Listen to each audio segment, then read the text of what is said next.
Hello बच्चों, आज हम पढ़ रहे हैं structure of sperm. Sperm it is a haploid male gamete. It is a haploid male gamete. It is haploid male gametes, non-motile, elongated, microscopic cell. ये एक haploid male gamete है, non motile होता है, इलॉन्गेटेड, माइक्रोस्कोपिक सेल, क्योंकि हम इसे microscope में ही देख सकते हैं। और अगर हम स्पर्म को स्ट्रक्चरली देखते हैं, इसका स्ट्रक्चर स्टडी करते हैं, तो बच्चों structurally it is divided into 4 part. Number 1 is head, second number is neck, third number is the middle piece and fourth is the tail। Sperm को स्ट्रक्चरली स्टडी करते हैं तो उसको 4 पार्ट में डिवाइड किया हुआ है। पहला है हेड, दूसरा नेक, तीसरा middle piece and tail. Sperm is the haploid male gamete. इसका स्ट्रक्चर अगर हम स्टडी करते हैं तो पहला पार्ट जो है वो head, it is Oval shape structure consist a cap like part on top of it। उसके टॉप पे कैप लाइक पार्ट दिखता है। द नेम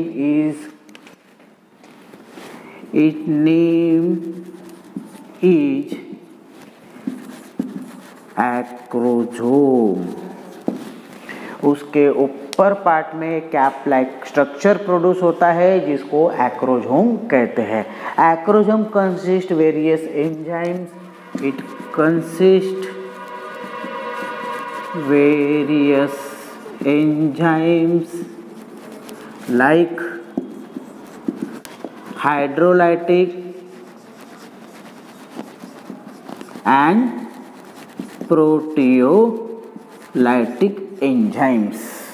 अगर हम स्ट्रक्चरली माइक्रोस्कोप में स्पर्म का स्ट्रक्चर देखते हैं तो हमें जो पार्ट मिलते हैं उसमें head, neck, middle piece and tail है। हेड देखते हैं तो एक ओवल शेप का स्ट्रक्चर है जिसके ऊपर एक कैप लाइक पार्ट प्रोड्यूस होता है जिसको एक्रोजोम कहते हैं। और acrosome consist enzymes like hydrolytic and proteolytic। hydrolytic enzyme and proteolytic enzyme help to penetrate the ovum cell membrane।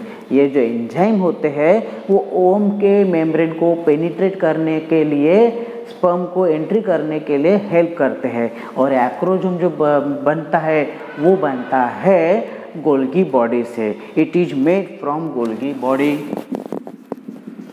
It is made from Golgi body and acrosome help to penetrate ovum membrane। और acrosome का काम होता है कि ovum membrane को penetrate करे। Second part है neck. It is a short part. It is very short part होता है जिसमें इट कंसिस्ट 2 सेंट्रियोल्स। इसमें 2 सेंट्रियोल्स होते हैं। वन इज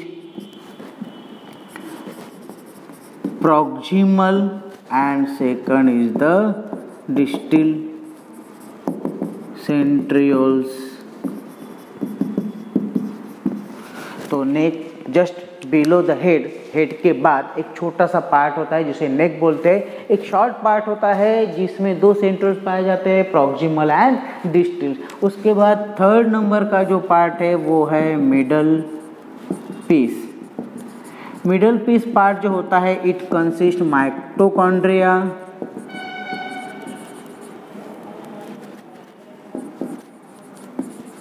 इसमें माइटोकॉन्ड्रिया होता है जो कॉइल शेप की स्ट्रक्चर में बना होता है और ये माइटोकॉन्ड्रिया स्पर्म को एनर्जी प्रोड्यूस करने का काम करता है। स्पर्म के मिडल पीस में कॉइल शेप स्ट्रक्चर होता है जो माइटोकॉन्ड्रिया होता है, और यही माइटोकॉन्ड्रिया स्पर्म को एनर्जी प्रोड्यूस करता है। उसके बाद नंबर 4 पे है tail. This is the long tube like structure. ये ट्यूब लाइक स्ट्रक्चर होता है जिसमें मेम्ब्रेन, प्लाज्मा मेम्ब्रेन प्रोड्यूस हुई रहती है और साथ में साइटोप्लाज्म भी प्रोड्यूस हुआ रहता है। जो साइटोप्लाज्म और प्लाज्मा मेम्ब्रेन वाला पार्ट होता है उसे कहते हैं मेन पीस, और जो एब्सेंट होता है साइटोप्लाज्म और प्लाज्मा मेम्ब्रेन उसे कहते हैं एंड पीस। तो इसमें दो डिवाइडेशन दिया हुआ है, main piece and second is the end piece. Main piece consists cytoplasm and plasma membrane, and end piece does not consist any plasma membrane and cytoplasm। तो इस तरह से स्पर्म के 4 पार्ट होते हैं, head, neck, middle piece and tail. और ये sperm motile होता है इसलिए ये टेल के द्वारा मूवमेंट करते हुए ओवम तक पहुंचता है। उसके बाद नेक्स्ट है ओजेनेसिस। उसके बाद नेक्स्ट है oogenesis। Oogenesis is the process of production of oocytes. It is a process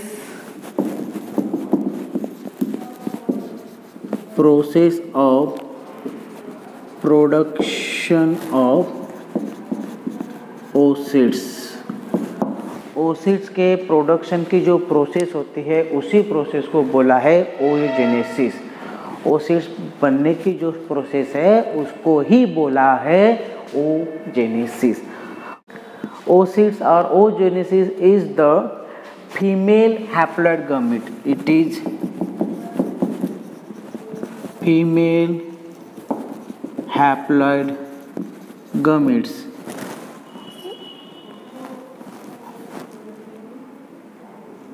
circular cell structure, circular cell structure का होता है। ओसिस प्रोडक्शन के वक्त दोनों मेथड्स होती है। One is the meiosis in production and development of oocytes involve 2 steps of division। One is mitosis and second is meiosis। दोनों step के सेल डिवीजन इसमें होते हैं। ओसिड्स एक तो फीमेल ओवम है, फीमेल हैप्लॉइड गमीट है, और इसके प्रोडक्शन के वक्त दोनों स्टेज होते हैं, mitosis and meiosis. Mitosis cell division के वक्त जो बेसिक ओसिड सेल होते हैं, गर्ल बेबी बर्थ, ये ओसिड सेल्स ही जनरेट हो चुके रहते हैं और बाद में ये लैटर स्टेज में प्रोड्यूस होते हैं। तो जो स्टेप्स इन्वॉल्व होती है हम वो स्टेप देखते हैं। 3 steps are involve in the oogenesis. One is the multiplication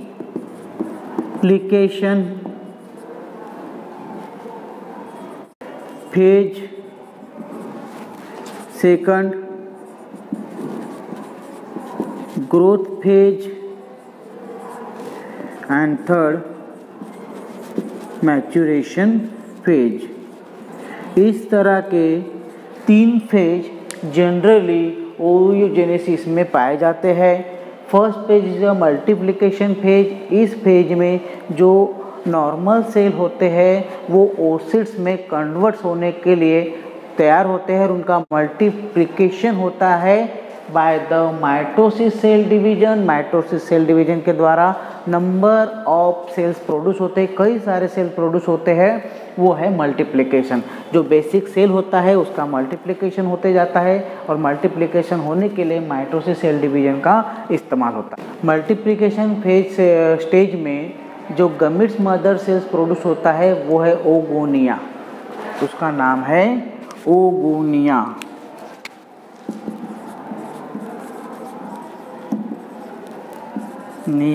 oogonia cell, this is the gametes mother cells जो मल्टीप्लिकेशन के वक्त माइटोसिस सेल डिवीजन द्वारा ये सेल प्रोड्यूस होते हैं।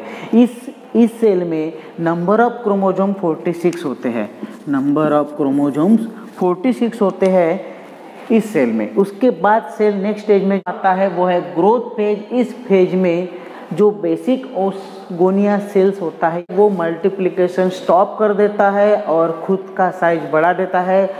Step involve into larges the cell, size बढ़ जाता है सेल का, लार्ज हो जाता है, जिसमें का एंडोप्लाज्मिक रेटिकुलम, गोल्गी एपरेटस और माइटोकॉन्ड्रिया भी लार्ज साइज में आ जाते हैं। साइटोप्लाज्म भी बढ़ जाता है, न्यूक्लियस भी बढ़ जाता है। इस तरह से वो ग्रोथ हो जाता है। जो भी ओगोनिया सेल्स होते हैं वो बेसिक सेल्स होते हैं। ये मल्टीप्लिकेशन स्टेप को स्टॉप कर देते हैं। मल्टीप्लिकेशन स्टेप स्टॉप होने के बाद ये अपने आप को लार्ज कर लेते हैं, साथ में इनका साइटोप्लाज्म बढ़ जाता है, न्यूक्लियस बढ़ जाता है, एंडोप्लाज्मिक रेटिकुलम, गोल्गी बॉडी और माइटोकॉन्ड्रिया भी साइज में बढ़ जाता है। अब ये जो सिंगल सेल है वो रेडी हो चुका है मैच्यूरेशन के तरफ या फिर ओवम प्रोडक्शन की तरफ या ओवन के स्टेज की तरफ, वो रेडी हो चुका है। लेकिन इस कंडीशन में भी उसके पास नंबर ऑफ क्रोमोसोम 46 होते हैं। अब जो ये सेल बना है ये आगे जाके ओवम के तरफ या सेकेंडरी फीमेल गमीट्स की तरफ मूव हो रहा है, तब ये मियोसिस फेज में एंट्री करता है। अब ये जो सेल है वो डिप्लॉयड फीमेल गमीट है। ये मियोसिस स्टेज में एंट्री करते वक्त जो प्राइमरी ओसिस होता है जिसमें नंबर ऑफ क्रोमोसोम 46 है, वो डिवाइड होकर 2 numbers of haploid cell produce करता है जिसमें नंबर ऑफ क्रोमोसोम 23 पेयर्स होते हैं। उसके बाद नंबर ऑफ क्रोमोसोम 23 पेयर्स में आ जाते हैं। इस तरह से 23 पेयर्स के सेल प्रोड्यूस होते हैं। मतलब diploid cell convert into haploid cell in the maturation phase. Maturation phase में मियोसिस सेल डिवीजन में एंटर करता है। मियोसिस सेल डिवीजन में डिप्लॉयड के 2 हैप्लॉइड सेल बनते हैं। 46 नंबर ऑफ क्रोमोसोम डिवाइड हो जाते हैं, एक सेल में 23 और दूसरे में 23 नंबर ऑफ सेल्स आ जाते हैं। उसी तरह से फिर से ये फर्स्ट मियोसिस डिवीजन हो गई। उसके बाद सेकंड मियोसिस डिवीजन प्रोड्यूस होती है जिसमें फिर से number of chromosome 4 number of cells 4 में डिवाइड हो जाते हैं और उसमें से सिर्फ एक कोई भी ओम बनने के रेडी के लिए आ जाता है। तो तब ये स्टेज होता है जाती है secondary ओसिड्स।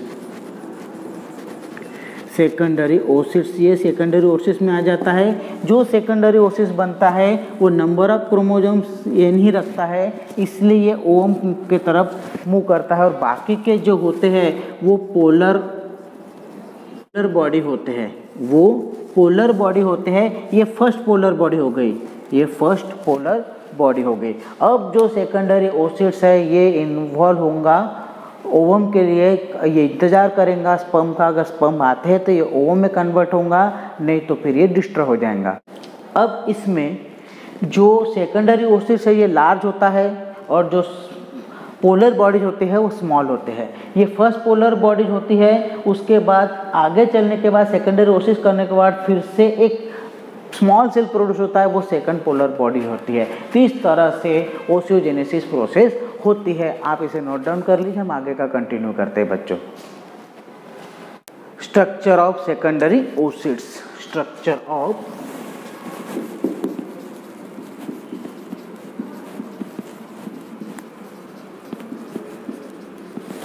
Secondary ओसिड्स।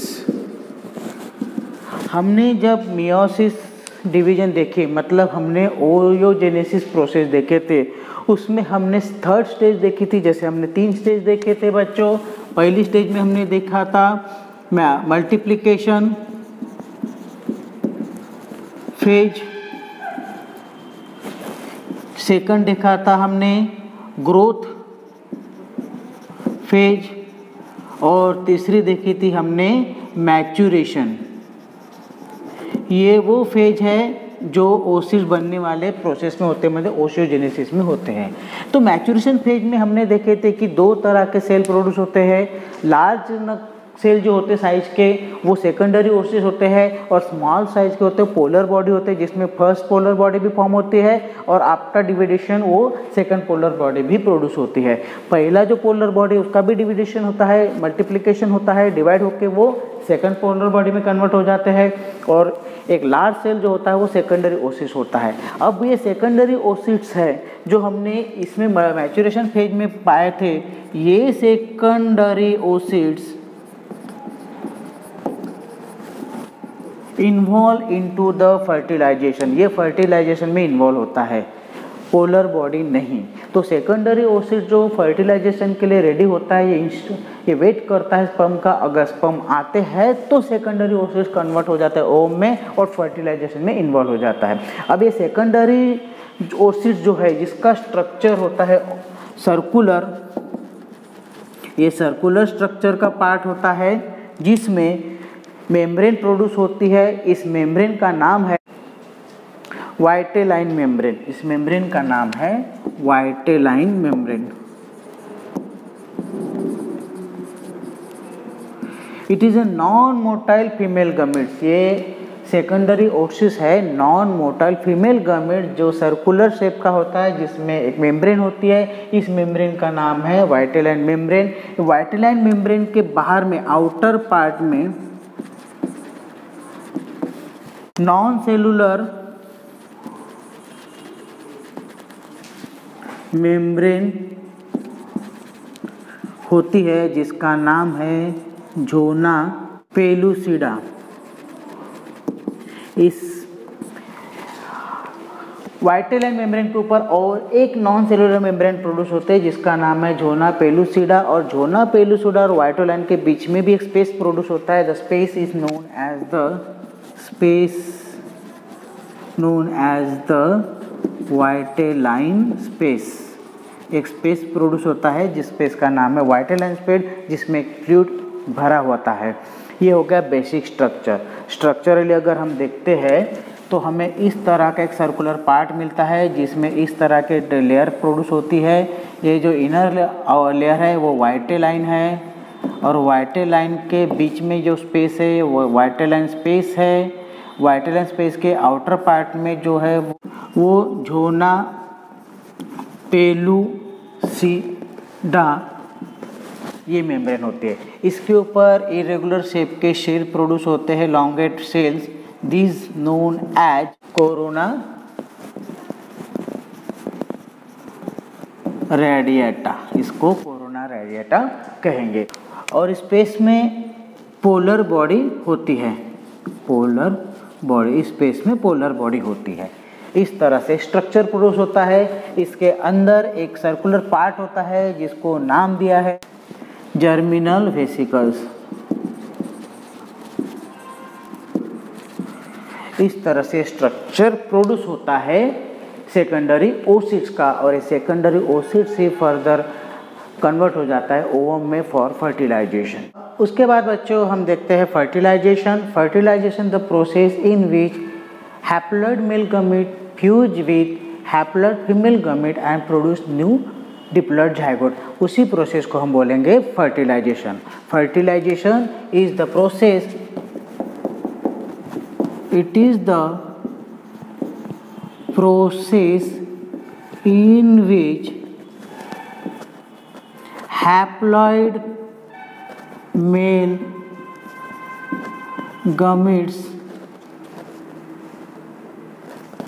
fuse with haploid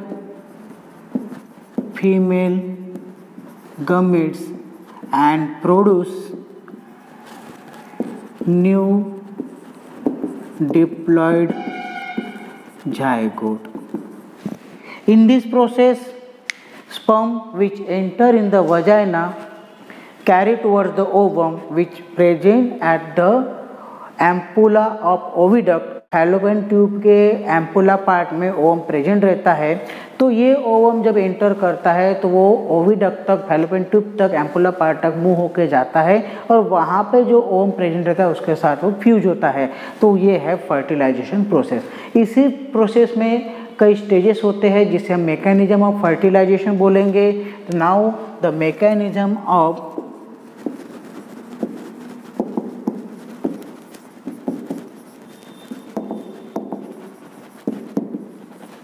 one is movement of sperm towards egg, and second entry of sperm into egg. Number 3 activation of ovum। इस तरह के 3 स्टेजेस मैकेनिज्म ऑफ फर्टिलाइजेशन में होते हैं। तो पहली जो स्टेज है हमारी movements of sperm towards the eggs, इस स्टेज में जब सीमेन एंटर करता है वजाइना में तब सीमेन का कोएगुलेशन होता है। कोएगुलेशन होने के बाद स्पर्म एक्टिव हो जाते हैं और स्पर्म के अंदर जो कैल्शियम होता है वो स्पर्म में एक्टिवेट हो जाके स्पर्म को मूवमेंट फास्ट कराता है, जिसकी वजह से स्पर्म फास्टली एंटर करते हैं वजाइना से to uterus and uterus to oviduct, ovum तक वो एंट्री करते हैं। जब ये स्पर्म मूवमेंट करता है तब उसकी एक्टिविटी पहले से ज़्यादा बढ़ जाती है, उसके टेल के मूवमेंट बढ़ जाते हैं, कैल्शियम स्टिमुलेशन हो जाता है और स्पर्म को एक्टिवेट करता है और उसकी वजह से sperm speedily vagina to uterus और यूटेरस टू ओविडक्ट तक एंट्री करता है। ओविडक्ट में जब वो एम्पुला पार्ट में पहुंचता है तब उसकी टेल उससे सेपरेट हो जाती है और वो ओवम में एंटर करने की कोशिश करता है।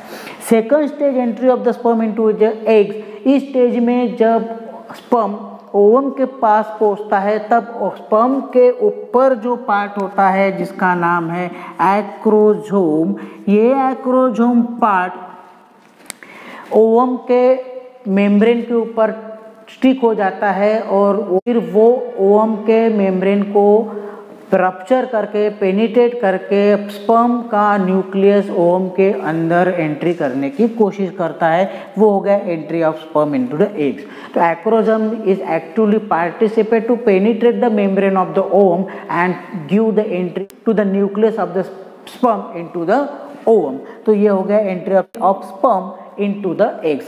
स्पर्म में जो माइटोकॉन्ड्रिया होता है वो एनर्जी प्रोड्यूस करता है स्पर्म को, जिसकी वजह से वो न्यूक्लियस को ओवम के अंदर एंट्री करने में सक्सेसफुल हो जाता है। उसके बाद एक्टिवेशन ऑफ ओवम, जब इस तरह की एक्टिविटी होती है तो हार्मोन सिक्रेशन की वजह से ओवम भी एक्टिवेट हो जाता है और स्टिमुलेट हो जाता है, जिसकी वजह से स्पर्म का न्यूक्लियस जब ओवम में एंट्री करता है तो वो उसको फ्यूज होने के लिए एक्टिवेट करने के लिए मोटिवेट करते हैं। इस तरह से ओवम और स्पर्म के दोनों के न्यूक्लियस फ्यूज हो जाते हैं और इनके द्वारा डिप्लॉयड जाइगोट प्रोड्यूस होता है जिसमें नंबर ऑफ क्रोमोसोम्स 46 होते हैं और इनके द्वारा एक नया सेल प्रोड्यूस होता है।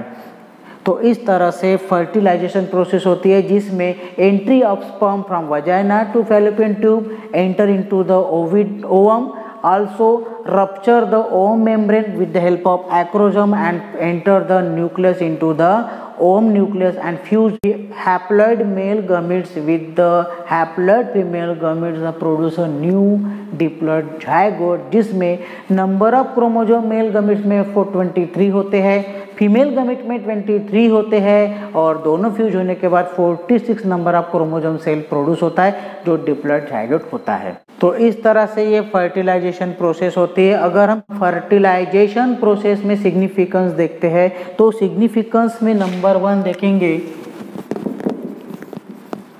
Significance first secondary oocytes complete process and produce ovum. Second ovum lock centrioles for stop further division. Third, haploid female gametes and haploid male gametes ready to fuse. Produce evaluation. 4. New offspring produce. तो बच्चों fertilisation process का main M होता है new offspring produce करना, और इस process में इस तरह के सिग्निफिकेंट होते हैं कि सेकेंडरी ओसिड्स ओवम प्रोडक्शन कंप्लीट कर लेता है, ओवम का सेंट्रोज को लॉक कर लेते हैं ताकि वो फर्दर डिवीजन में ना चला जाए, हैप्लॉइड फीमेल गमीट फ्यूज हो जाता है हैप्लॉइड मेल गमीट से और इवैल्यूएशन प्रोड्यूस करता है। मेन है कि वो इवैल्यूएशन प्रोड्यूस करता है, इसका ये सिग्निफिकेंस है। तो इस तरह से जब फर्टिलाइजेशन प्रोसेस होती है तो male gametes fuse with female gametes and produce evolutionary new offspring. इस फर्टिलाइजेशन प्रोसेस के मैकेनिज्म में हम 3 स्टेप देखते हैं: moment of sperm toward the eggs, entry of sperm into the egg and activation of ovum. इसमें acrosome का important part होता है क्योंकि यही पेनिट्रेशन प्रोड्यूस करता है ओवम के मेम्ब्रेन को और न्यूक्लियस को एंट्री करने में हेल्प करता है। तो fertilisation it is the process in which haploid male gamete fuse with the haploid female gametes and produce new diploid zygote. तो यहाँ तक आप लोगों को समझ में आ गया होगा, आप इसे नोट डाउन कर लीजिए, हम कंटिन्यू करेंगे।